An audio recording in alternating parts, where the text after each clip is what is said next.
And how can we do that? So let's look at tools here. The simple way we think about tools are, we got it in our hand and we can do something with it. But by doing that, the tool is doing something to us. We're learning this tool, and when we learn something, when we use something, we learn it. And when we learn something, our brain changes. So the learning and using of this tool is changing the way we think. That affects how we use the tool. That affects how we change. And eventually, we start inventing more sophisticated tools like reading and writing. That was one of the big brain changers of all time, because it's not just about helping us remember. It's not just about sending messages. It's about presenting ideas in more powerful ways and learning them in more powerful ways. So that changed our brains tremendously through cultural learning. And what Doug asked is, what if we gave this person here something that could tap into these powerful recent ideas of the last few hundred years, like this new interactive computing technology? Could that be a good thing? It's going to affect us. It's going to affect us.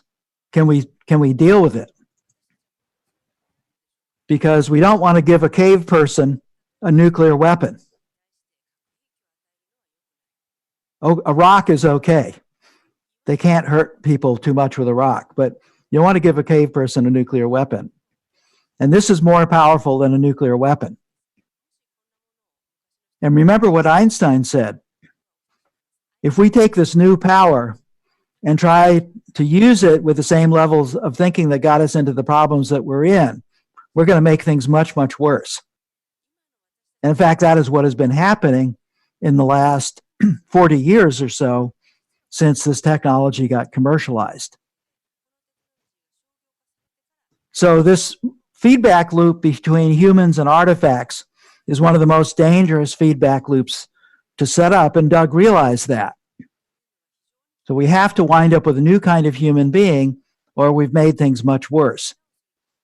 And so here's what Doug proposed. He said, look, we need education and training.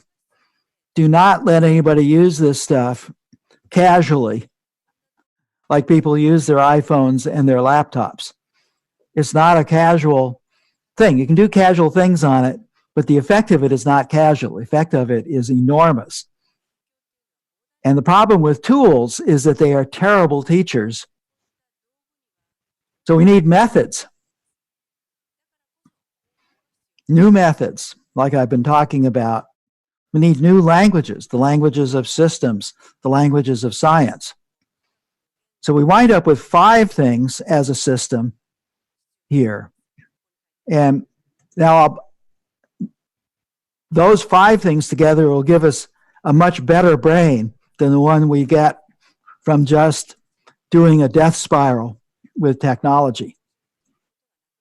If we put that into a system here and connect it up, here is one of the proposals in this 144 pages of ideas. We need to make amplifiers. The computer is one of the greatest amplifiers ever invented, but we must not put it out in a general way without teaching about it, without new languages and new ways to use it. We need a larger perspective to think about it. And again, like every system, it is connected to other things. It's not just an isolated thing. And in fact, it's the thing that the child needs to have to understand these systems we live in and the systems that we are. Okay, so my goal for this talk was to get you to want to go online, get this, and read it. Did I succeed? If I did, type this into Google and you'll get it. And thank you for listening to me.